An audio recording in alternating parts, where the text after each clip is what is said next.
Salam alaikum les frères. Imaginez une société où lire est interdit. Une société où posséder un livre, avoir une bibliothèque à la maison est strictement proscrit par la loi. Subhanallah.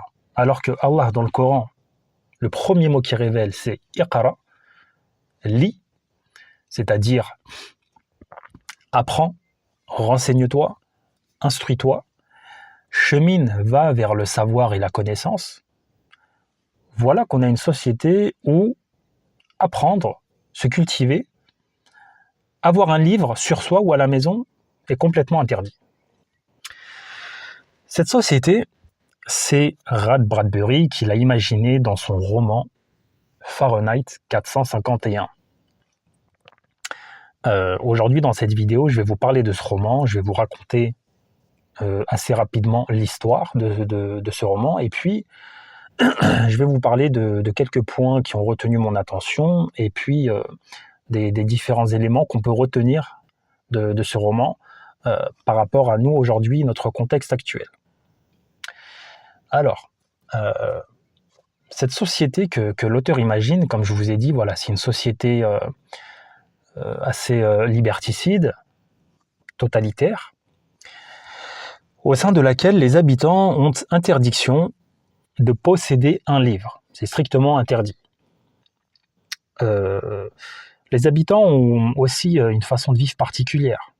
C'est-à-dire que leurs habitations, leurs appartements, leurs maisons, là où chez nous, les murs sont couverts de papier peint, il y a 2-3 tableaux par-ci par-là, des photos. Dans cette société, les murs des habitations sont recouverts d'écrans. Des écrans géants qui font la taille du mur entier. Des écrans qui diffusent en permanence des émissions télé, des émissions de divertissement. Donc en fait, on a ici une société dans laquelle les gens n'ont pas le droit de posséder de livres, et toute la journée, durant toute leur vie, ils baignent constamment dans un environnement de distraction, de divertissement et de futilité. Donc on a des citoyens qui n'ont pas le temps de lire, pas le temps non plus de discuter entre eux, de parler, ne serait-ce que de faire une balade, de profiter du temps libre. Ils n'ont pas beaucoup de temps libre. Voilà, profiter de la nature, des choses simples de la vie, tout ça, ils ne l'ont pas. Donc voilà pour planter le décor. Dans le roman de l'auteur, on va suivre l'histoire du personnage principal qui s'appelle Guy Montag. Et ce Guy Montag, c'est un pompier. Mais pas n'importe lequel pompier. C'est pas les pompiers que nous, on connaît aujourd'hui.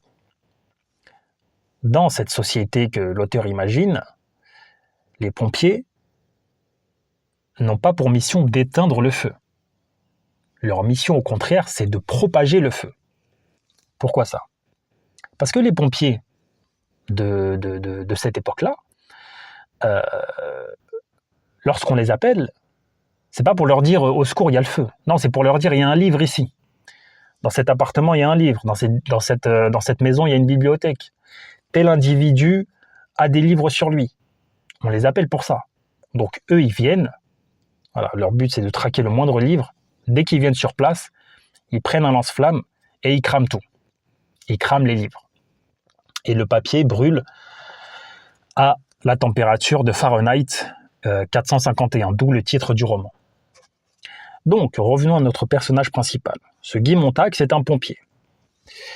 Un pompier, voilà, modèle, un citoyen qui n'a rien de particulier. C'est un citoyen qui se fond totalement dans le moule.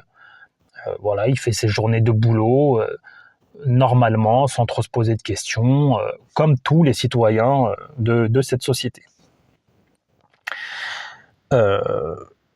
Sauf que il va se passer plusieurs éléments, des tournants. Premier élément, un jour, il va rencontrer une jeune femme de 17 ans. Cette jeune femme, elle n'est pas comme tout le monde. Elle n'est pas comme l'ensemble des habitants du pays. Cette jeune femme, elle a l'air déconnectée. Elle prend son temps. Elle marche, elle est calme, elle profite de la nature, elle se balade, elle marche toute seule, elle regarde le ciel, les arbres, les fleurs. Donc déjà dans son attitude, il y a quelque chose qui l'intrigue, il y a quelque chose qui l'étonne. Donc il rencontre cette jeune fille et peu à peu, voilà, ils vont entamer un dialogue, une relation. Et en fait, cette jeune fille va commencer à amener Guy à se questionner lui-même, à se questionner sur lui, sur sa vie. Est-ce qu'il est heureux? Est-ce qu'il est malheureux? Il commence à sentir que finalement, il n'est pas si heureux que ça. Il commence à remettre en question son mariage, sa relation avec sa femme. Bref, la rencontre avec cette jeune fille de 17 ans, qui a l'air déconnectée de cette société liberticide, va pousser Guy à commencer à réfléchir et à se poser des questions. Ça, c'était le premier élément. Deuxième tournant, il va se passer quelque chose au boulot. Il va se passer quelque chose. Un jour, il est dans la caserne, voilà, il est en état de veille avec ses collègues, et on l'appelle. On appelle les pompiers, venez, ici, il y a une bibliothèque dans cette maison, venez tout de suite. Donc les pompiers, ils viennent, il y a Guy dans l'équipe, et effectivement, ils arrivent sur place, et ils voient une vieille dame, chez elle, dans sa maison, avec une énorme bibliothèque avec plein de livres.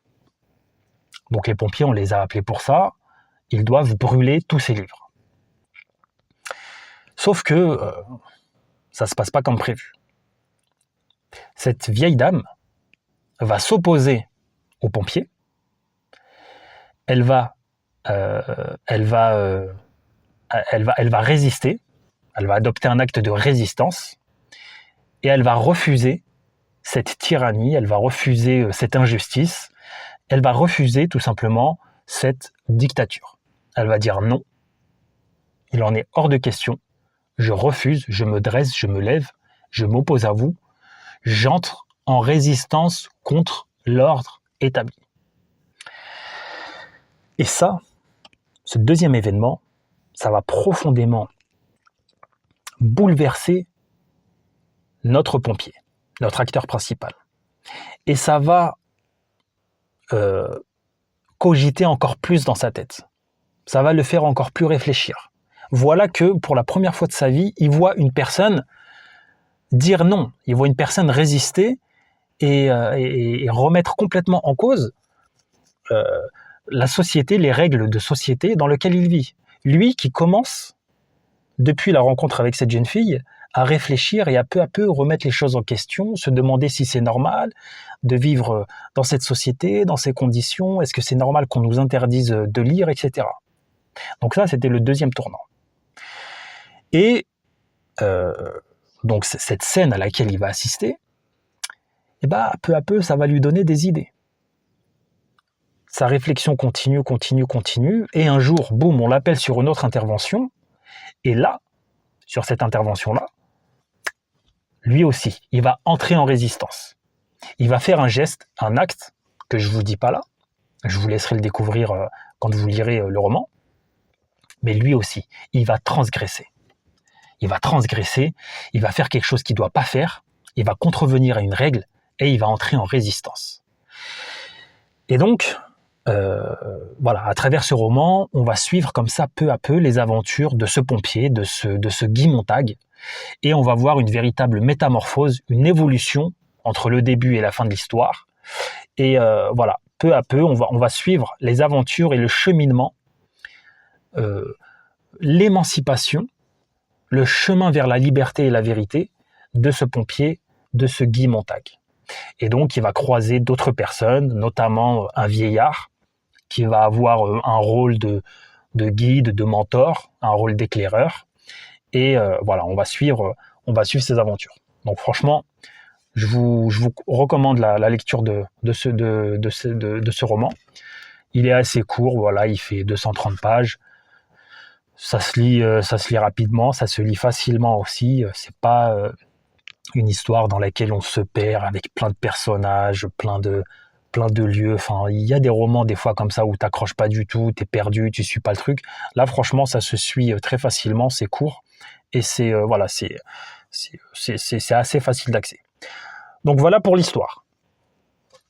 Maintenant, je vous dis quelques mots sur l'auteur. L'auteur qui s'appelle Ray Bradbury. Alors, c'est qui ce mec? Il est né en 1920 et il est mort en 2012, à l'âge de 91 ans. Il a 33 ans lorsqu'il sort ce roman. Ce roman, il est sorti en 1953, pardon. Donc il a 33 ans lorsqu'il sort son ouvrage. Alors, on va parler de son contexte un petit peu. Donc c'est un Américain qui est né aux États-Unis, il a grandi aux États-Unis, et quand il sort ce livre, donc on est dans les années 50. Alors les années 50 aux États-Unis, c'est quoi? Eh bien, on est déjà dans un contexte de guerre froide. À cette époque, c'est la guerre froide entre les États-Unis et l'URSS. Et de 50 à 54, il va y avoir ce qu'on a appelé le macartisme. Le macartisme, c'est quoi? C'est, alors je ne sais plus si c'était un sénateur, Joseph McCarthy. Je ne sais plus si c'était un sénateur ou je ne sais pas. En tout cas, c'était un personnage politique américain qui va être à l'initiative d'une véritable chasse aux sorcières aux États-Unis. Pourquoi? Parce que ce Joseph McCarthy, il va déclarer comme ça, sans preuve évidente, aux Américains, il va leur dire, ben écoutez, on commence à être envahi, on commence à être gangréné, infiltré par nos ennemis russes, nos ennemis communistes. Nos institutions américaines sont infiltrées par les communistes. Donc il faut que nous les traquions, que nous les débusquions et que nous les identifions. Et donc pendant 4 ans, il va y avoir ce qu'on appelle une chasse aux sorcières. Donc en fait, on va traquer l'ennemi de l'intérieur, on va essayer de traquer les communistes partout où ils sont susceptibles de se trouver. Ça va concerner qui? Ça va concerner des personnalités politiques, surtout des intellectuels, des artistes, qui d'autre?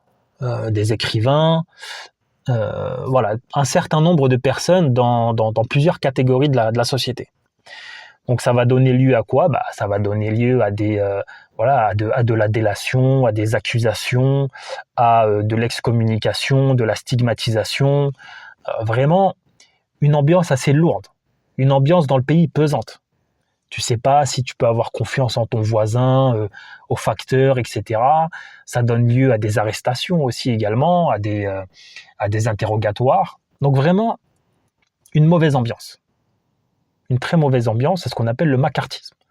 Et donc l'auteur, il est en plein dedans. L'auteur, il assiste à tout ça, il voit tout ça. Donc il assiste à cette ambiance dictatoriale qui s'installe dans le pays peu à peu. Et donc forcément, il se pose des questions sur la liberté d'expression, sur les accusations à tort, sur la liberté de penser différemment. Tout ça, ça va travailler l'esprit de l'auteur. Donc ça, c'était le premier point de son contexte. Deuxième point, ce qu'il y a dans les années 50, on assiste à l'émergence de la télévision. Et oui, la télévision, c'est les débuts de la télévision. De plus en plus de foyers, énormément de foyers américains possèdent la télévision et commencent à passer des journées et des heures entières devant les postes télé, devant des programmes de distraction. Donc ça, voilà, c'est le contexte sociétal dans lequel vit Bradbury et c'est là-dedans, c'est dans cette période qu'il va écrire son ouvrage. Maintenant, moi, j'aimerais vous parler de ce livre et vous mettre en avant 3 points que j'ai retenus de ce livre. Et voilà, 3 réflexions que je me suis faites et que j'aimerais vraiment partager avec vous parce que je pense qu'elles sont importantes. Premier point, vous savez la fille qui rencontre au départ Montag. Au début de l'histoire, je vous ai dit, il rencontre une fille. Vous avez entendu l'âge qu'elle a, cette fille? Cette fille, elle a 17 ans. Donc c'est un âge très très jeune.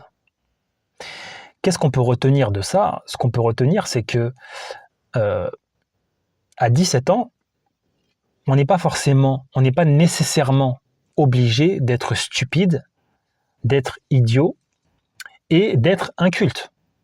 Je vous rappelle que la rencontre avec cette fille, ça a été le premier élément déclencheur de la prise de conscience, le début de la réflexion, du cheminement intellectuel de Montag. Montag, alors de mémoire, je ne sais plus si l'auteur il donne son âge dans le livre, mais voilà, ici 30 ans je crois, il dit qu'il a 30 ans. Bref, c'est un adulte, même s'il a trentaine, quarantaine, l'idée à retenir c'est que on a ici une jeune fille de 17 ans, donc très jeune, qui sort de la masse. Cette fille, elle a 17 ans et elle n'est pas comme tous les jeunes de son âge. Elle-même, dans l'histoire, elle se plaint des jeunes de son âge. Elle dit qu'elle ne les comprend pas, qu'elle ne les fréquente pas, qu'elle ne se sent pas à l'aise lorsqu'elle est avec des jeunes de son âge. Donc ça veut dire quoi? Ça veut dire que, frérot,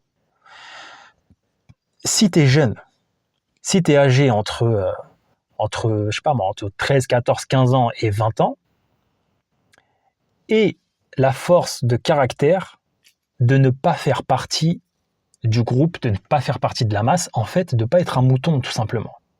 C'est très, très, très, très, très important d'avoir une forte personnalité, un caractère fort. Un caractère fort, c'est pas avoir une grande bouche et gueuler partout, à droite, à gauche, c'est pas ça. Quelqu'un qui a une personnalité forte, c'est quelqu'un qui est capable de ne pas céder aux sirènes du conformisme. Une personne qui est capable de ne pas suivre le groupe, de ne pas suivre la tendance, qui est capable de ne pas être influençable. Cette jeune fille, elle n'était pas influençable. Les autres de son âge, de sa génération, ne l'ont pas influencée. C'était une fille libre. C'était une fille très intelligente. Donc, soit exactement comme cette fille, comme cette jeune fille, soit une personne qui résiste aux effets de mode, qui résiste aux effets de groupe. Et c'est vrai que c'est difficile. C'est difficile de ne pas suivre le groupe, de ne pas suivre la tendance générale, etc. On est des êtres humains, donc on est des êtres déjà, on vit en groupe et on a une tendance naturelle vers le mimétisme. On imite sans trop se poser de questions ce que font nos copains, nos potes, etc. Mais c'est pas une chose à faire. C'est pas une bonne chose à faire. Moi, ce qui m'a sauté à l'esprit, c'est de dire que c'est son jeune âge. Elle avait 17 ans et ce n'était pas une personne influençable. Elle était seule, elle marchait seule dans la rue, elle refusait d'être un mouton, d'être dans le troupeau, elle refusait cette société. Elle était libre et indépendante, intellectuellement dans la tête. Et donc c'est là où je veux attirer ton attention. Donc si tu es très jeune, essaye d'être une personne libre et autonome, ne sois pas influencé par le groupe. Deuxième point que je veux partager avec vous. À un moment donné, je vais vous lire un petit passage à la page 99. Regardez, c'est un point très très important les gars. Donc, je vous pose le contexte. Attendez, je vais ouvrir parce qu'il fait chaud. Le contexte, c'est que à un moment donné, son patron, il remarque, il constate que, tiens, Montag, en ce moment, il est bizarre, il commence à se poser des questions, il commence à trop réfléchir, etc. Il a vu qu'il était bizarre, qu'il commençait à prendre un mauvais chemin. Donc son patron, à un moment donné, il parle avec lui. Il essaye de couper l'herbe sous le pied, en fait. Il parle avec lui et il lui explique cette société dans laquelle on vit. Il essaye de lui montrer en quoi c'est bien et en quoi c'est positif pour les êtres humains. D'accord ? Et il lui dit ceci. Le milieu familial peut défaire beaucoup de ce qu'on essaye de faire à l'école. C'est pourquoi on a abaissé progressivement l'âge du jardin d'enfants, donc l'âge de la maternelle, et qu'on prend maintenant les gosses pratiquement au berceau. C'est un passage très très très important. Qu'est-ce que ça nous dit ce passage ? Ça nous montre l'importance du milieu familial. Oui, alors excusez-moi, je vous reprends ici, j'ai eu un petit problème technique, donc je vais poursuivre ici. Donc vous avez vu le passage que je viens de vous citer concernant la famille. Donc ça, c'est le deuxième point que je voulais vous parler, dont je voulais vous parler par rapport à ce roman, c'est l'importance du milieu familial. En fait, qu'est-ce que le patron de Guy Montag, qu'est-ce qu'il a remarqué, qu'est-ce qu'il a bien compris en fait dans cette société de manipulation, d'autoritarisme, qu'est-ce qu'ils ont compris? Eh ben, ils ont compris que la famille pouvait être un véritable rempart dans leur projet de conditionnement, d'esclavagisation des masses de la population et particulièrement des enfants. Parce que vous savez que quand on veut manipuler, quand on veut façonner une population, des êtres humains, le meilleur moyen d'y arriver, c'est de les prendre le plus tôt possible. C'est de les prendre lorsqu'ils sont jeunes, lorsqu'ils sont enfants. Et donc c'est pour ça qu'il dit ça. Ils ont abaissé l'âge. Maintenant, ils essaient de conditionner les enfants depuis l'âge de la maternelle. Et là où je veux attirer votre attention, c'est que Ray Bradbury, là, ce qu'il dit dans son livre, c'est sorti en 1954. Mais aujourd'hui, on le vit un peu ça. Aujourd'hui, on vit dans une société avec une certaine forme de totalitarisme, bien évidemment, dictature totalitaire, qui veut de plus en plus arracher les enfants à leurs parents. Et en fait, ça nous pose inévitablement la question de l'éducation en France, l'éducation nationale, c'est-à-dire l'école. Euh, je vais vous donner un exemple très concret. Avant, l'âge minimum de l'instruction obligatoire en France, c'était 6 ans. C'est pas l'école qui est obligatoire en France, c'est l'instruction. Il y a une différence. L'instruction, c'est-à-dire que l'enfant, il doit pouvoir recevoir un certain nombre de savoirs et de connaissances à partir d'un certain âge. Au début, c'était 6 ans. Aujourd'hui, cet âge est descendu à 3 ans. L'âge minimum, c'est 3 ans. Ça, c'est le premier point. Donc, vous voyez que c'est exactement l'exemple qu'il donne dans l'ouvrage. On a abaissé l'âge du jardin d'enfants. En France, c'est pareil. On a abaissé de 6 à 3, on l'a divisé par 2. Mais deuxième chose, la plus inquiétante, c'est que aujourd'hui en France, si tu es un parent et que tu veux préserver ton enfant de cette société malsaine, de cette société mauvaise, cette société corrompue, qui manipule et qui façonne des enfants pour qu'ils deviennent de bons petits esclaves, de bons petits citoyens bien dociles, bien rangés, si tu veux extraire ton enfant de cela et subvenir toi-même à son instruction intellectuelle, aujourd'hui en France, c'est plus possible. L'État français, depuis 2022, donc c'est très récent, a sorti une loi qui fait de l'instruction à domicile non plus un droit, mais un privilège. Et ça, c'est très très très important. Et c'est ça que je veux vous rappeler. Autrefois, avant, l'instruction à domicile, c'était un droit. C'était un droit, tout simplement. Aujourd'hui, c'est devenu une autorisation. Tout le monde ne peut pas faire l'instruction à domicile.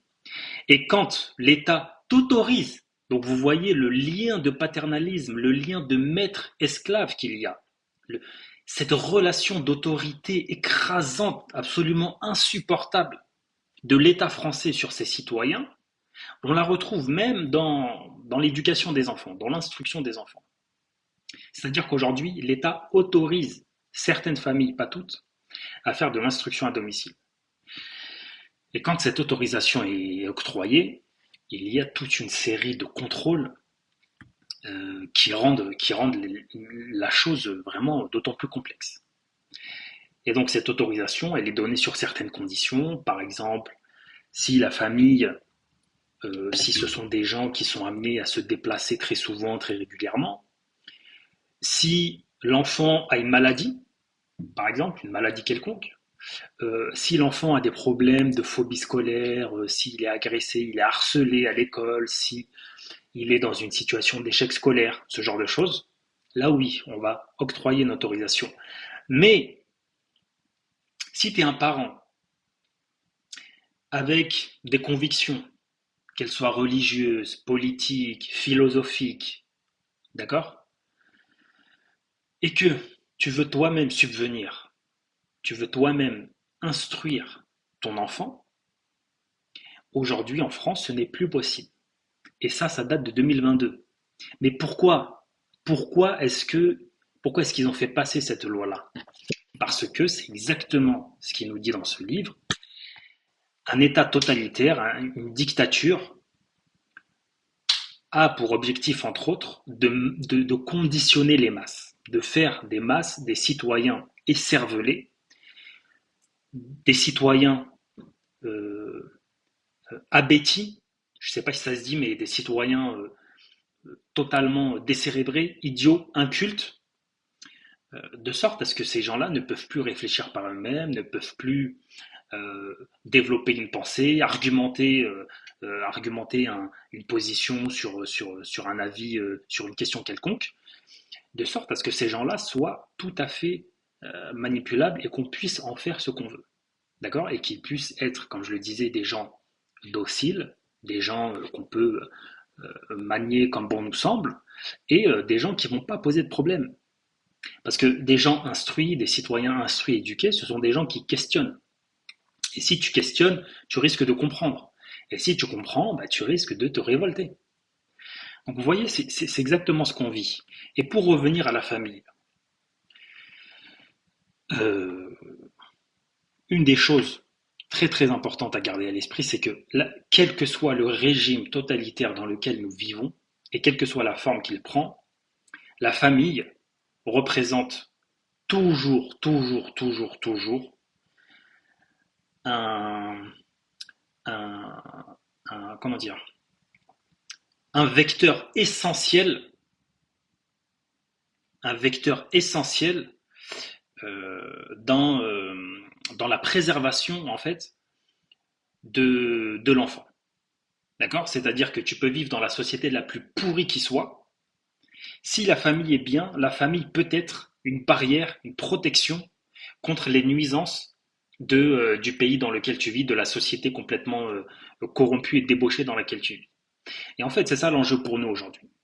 C'est qu'on doit pouvoir déjà être des hommes responsables, matures, des hommes éveillés, éduqués, instruits, et on doit pouvoir être capable de construire des familles stables avec un équilibre, une sérénité, euh, une, une paix à l'intérieur du foyer, avec dans le foyer des livres, euh, des moyens, des outils de connaissance, des moyens d'apprendre des choses, de comprendre, de s'instruire, etc. Pour pouvoir justement permettre à cet enfant, pouvoir lui insérer, lui mettre, lui donner plein d'outils pour qu'il puisse se construire, se développer, et qu'il puisse être armé pour affronter cette société du désordre, cette société du mal et de l'injustice. C'est très très très important, c'est un enjeu vraiment important. Pourquoi est-ce que les sociétés dictatoriales s'attaquent aux familles? Parce que la famille, c'est la première cellule euh, qui va, qui va former justement ces citoyens. Vous comprenez? Si la famille est opérationnelle, les enfants qui en découleront deviendront des citoyens opérationnels, des citoyens éclairés, éveillés. D'accord? Si la famille est défaillante, eh ben, on aura plus de chances de prendre le gosse, de l'extirper de sa famille et de le conditionner nous-mêmes. C'est vraiment ça c'est vraiment ça qu'il faut comprendre. Donc la famille, la cellule familiale, très très très important. Et encore une fois, voilà, c'est un de nos enjeux, quelque chose qu'on doit avoir en tête, c'est très important et c'est pas une tâche facile, c'est très dur, c'est très difficile, mais c'est quelque chose qu'on doit, c'est une œuvre sur laquelle on doit s'efforcer d'agir, d'accord, de créer une famille, de créer des foyers à l'intérieur desquels voilà, il y a un accès aux livres, il y a un certain éveil au niveau de la conscience, au niveau de l'esprit. On n'est pas dans de la médiocrité, on n'est pas dans de la médiocrité, on n'est pas dans du divertissement à outrance, on n'est pas dans, voilà, dans de la débilité. On est dans quelque chose d'élevé, d'accord, intellectuellement. Très très important. Ensuite, le troisième et dernier point, que je retiens de ce livre. Donc à un moment donné, je vous ai dit, Guy Montag, il rencontre une personne âgée qui a un rôle un peu de mentor. Et à un moment donné, il lui parle des livres, justement. Des livres, des bouquins. Et il lui dit une chose très importante. Il lui dit, écoute, surtout ne sois pas quelqu'un de pédant. Pédant, c'est quoi? Pédant, c'est une personne qui est pédante, c'est une personne qui va dire quelque chose de simple avec des mots compliqués. Ok? Donc en gros, c'est une personne qui va se la raconter un peu. C'est une personne qui va essayer d'enrober, utiliser des mots scientifiques, des mots savants, etc., pour essayer d'en jeter, alors que ce qu'il dit, personne ne comprend. Et il pourrait le dire avec des mots simples et des phrases plus courtes. Et le sage, le vieux, là, l'ancien, c'est ça qu'il dit. Il dit sois pas pédant. Il dit les livres, euh, le livre en soi, c'est pas ça qui compte. Le livre, ce n'est pas important. Les pompiers, ils viennent, ils brûlent les livres, ils brûlent les bibliothèques, mais c'est pas le livre qui importe. C'est ce qu'il y a dedans. C'est ce qu'il y a dans le livre qui est important. C'est ça, le nectar. C'est ça, la matière précieuse. C'est le savoir qu'il y a dedans. Et ce savoir-là, il est utile que si tu le mets en application dans ta propre vie. Et donc, ça aussi, c'est quelque chose à retenir. C'est-à-dire que avoir des livres à la maison, on s'en fout. Avoir une bibliothèque, on s'en fout. Ce qui compte, c'est le savoir qu'on va pouvoir en tirer, en extirper, et le savoir qu'on va pouvoir mettre en application dans notre vie au quotidien. C'est ça qui est important et qu'il faut retenir. Il ne faut pas voilà, avoir des livres juste pour avoir des livres, bouquiner, se la raconter. Il y a Alpha One, dans une de ses chansons, il sort une punchline qui me fait bien rire. Il dit: je me la raconte comme les gens qui lisent. Ben oui, il y a des gens comme ça. Il y a des gens comme ça qui se la racontent, voilà, parce qu'ils ont des diplômes, parce qu'ils ont fait de grandes études, euh, parce que voilà, ils ont un certain niveau de culture, etc. Mais tout ça, on s'en fout. Tout ça, on s'en fout. La vie, c'est pas les livres. La vie, c'est pas les livres, c'est pas les bibliothèques. Non, ce qui est important, c'est le savoir que tu en tires et en quoi ça t'est utile concrètement dans ta vie. D'accord? Alors, je parle pas des livres, des fois, c'est la lecture a des bénéfices pour le cerveau. Il y a de réels bénéfices dans le développement, dans l'acquisition, la façon de parler, de s'exprimer, la découverte de nouveaux mots, l'enrichissement du champ lexical. C'est même un plaisir pour certains de se poser, de lire une histoire, etc. Mais ça, c'est pas le but premier de la lecture. Le but premier de la lecture, même nous en tant que musulmans, pourquoi est-ce que Dieu il nous dit Iqra? Il nous dit Iqra, ça veut dire découvre le monde. Sors, comprends ce monde, cet univers, essaie de le comprendre, essaye de l'étudier, maîtrise-le, l'univers, le monde, l'humain, d'accord? Maîtrise-le pour que ce savoir-là, cette science te soit utile dans ta vie et pour que tu en fasses bon usage. Donc c'est très très important. Ne soyons pas dans quelque chose, ne soyons pas dans de l'apparence, dans, dans une culture ou intellectuelle de façade. Ça c'est du bidon, ça sert à rien du tout, on s'en fout complet. Donc voilà, je termine cette vidéo en précisant une chose, c'est que l'auteur, Bradbury, lui, ce qu'il voulait transmettre, c'est quoi? Très important. À travers son livre, là, à travers son ouvrage, très très important. Il n'est pas en train de dénoncer une société totalitaire. Il n'est pas en train de dénoncer le totalitarisme directement. Il ne dénonce pas la dictature directement. Ce qu'il dénonce, c'est le renoncement des individus à leur intelligence. Ce qu'il dénonce, c'est la lâcheté des individus. C'est que les individus ont abandonné leur cerveau, leur libre arbitre, leur esprit critique, leur intelligence, pour embrasser le confort, la paresse, la tranquillité, le calme. C'est ça qui dénonce. En fait, ce qu'il dit en définitive l'auteur, c'est que euh, ceux qui sont maîtres de la situation, ça reste les individus en premier lieu. C'est eux qui décident si ils vont être des moutons, des esclaves bien dociles, bien conditionnés, ou si au contraire ils refusent ça et ils restent dans voilà, l'acquisition du savoir, de la connaissance et de l'intelligence, pour qu'ils soient des personnes éveillées. C'est ça qui est très important. Ce qui dénonce en fait, voilà, c'est que les gens aujourd'hui euh, ne brûlent plus de livres. Lire n'est pas interdit, mais en fait, ce qui dénonce, ce qui déplore, c'est que ce sont les gens eux-mêmes qui ont jeté le livre à la poubelle, qui se sont débarrassés du livre et qui se sont séparés de lui complètement. Donc c'est ça en fait. Il montre que la tyrannie commence quand la pensée disparaît, quand on préfère le confort intellectuel à la complexité des idées. C'est très important de comprendre que c'est nous qui décidons du chemin que nous prenons. C'est nous qui avons les manettes. C'est nous qui sommes aux manettes. D'accord? C'est important de comprendre ça. On a un libre arbitre. On est conditionné que parce que nous sommes conditionnables.